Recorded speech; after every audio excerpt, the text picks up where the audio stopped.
Hey everyone, Universe Zero here, back with another Minecraft video. It's been a long time since the last one, to be honest. But I've been busy, I have been doing stuff, so I thought I'd make a little video just to show off this latest creation of mine, which is rock, paper, scissors in Minecraft.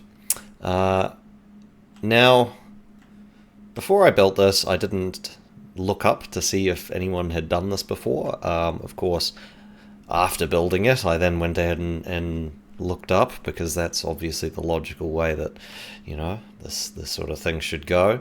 And the ones that have been made so far definitely don't seem to do everything that my design does. So I thought I'd just share this little design out here just to sort of show my take on rock, paper, scissors. Yeah, I guess the main difference between this and some of the other ones that have been built is sort of the graphical interface, I suppose you could call it. So let me just do a little demonstration. I'll show you how it works. You see we have two boxes here on either side, one for each player. If I drop into the box, you can see we've got scissors, paper, and rock, and we've got three buttons that let us choose each one. So if I'm one player, I can click here to select scissors, and then let's say the other player over here presses paper. What then happens is, after each player has selected, it then shoots up an item to show which selection has been chosen. So she is for scissors and paper for paper. And it then shoots the losing player with arrows, as you can see here, with the idea being that you battle against someone until your health has been reduced to 0, and then the last player standing is the winner of the rock, paper, scissors.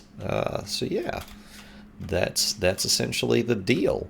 I suppose the thing that makes this design different from others is yeah, these items coming up through these water columns here.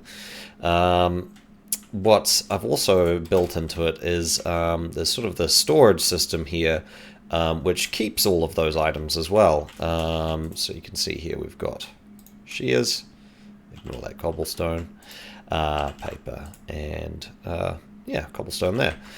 So the idea being that the machine refeeds itself, so you don't need to refill the item hoppers. It just sort of resets itself, and so you never run out of your items. They just recycle back, which is pretty nifty, I think. So yeah, let me just sort of dive into basically the logic behind how this thing works.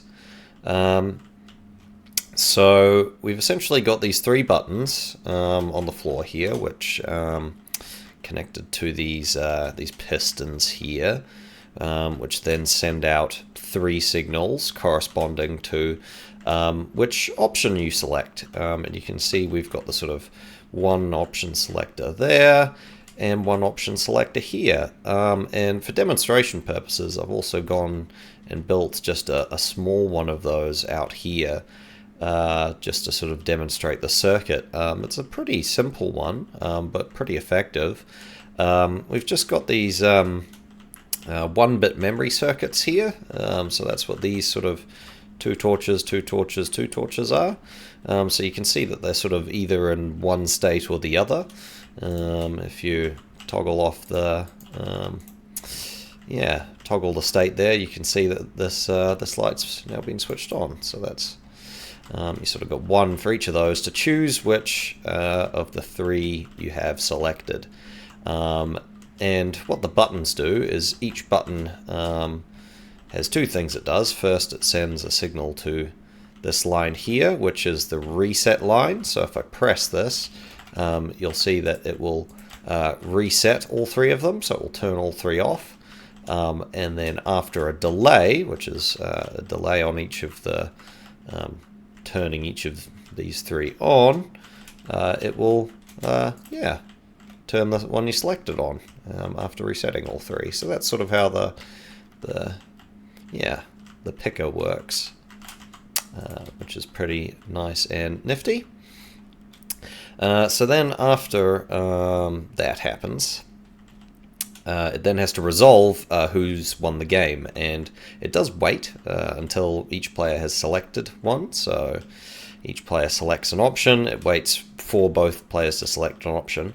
As soon as they have both selected an option, you can see there's sort of basically it compares what each player had, and so if they have the same, so if they've both selected paper, then nothing happens essentially. If both players select rock, nothing happens. If both players select scissors, nothing happens, etc. But if the players select different options, and that's what these three here are actually, so these sort of, it's using these AND gates, X AND I think, to determine who the winner is. And these ones in the middle, so there's three of them in the middle, that's for the three draw cases. And when it does that, it then also sends these signals out to, first of all, to send an item out. So you can see that we've sort of got these lines here to select which item is going to be pushed out. And then these lines here that once both players have selected an option, it then pushes the item out, and then also resets the circuit. And also shoots the arrow after a delay, which you can see there. So that's about it. We've got this little circuit here, which is pretty nifty, which you've got a piston on either side, and that controls whether there's a magma block here or a soul sand. So whether it's pushing an item up through the column, or if it is pulling it back after each option has been selected. So let's have another go here. We'll choose two options. You can see it then, boom, resolves, then shoots the items up, shoots the arrows, then after a delay, it switches these back to magma blocks, pulls the items down, they then go back through here, straight up into a dropper, which shoots it back up here, which puts it back into the item hoppers, which then effectively resets the circuit. So that's about it. It's relatively simple, despite being massive.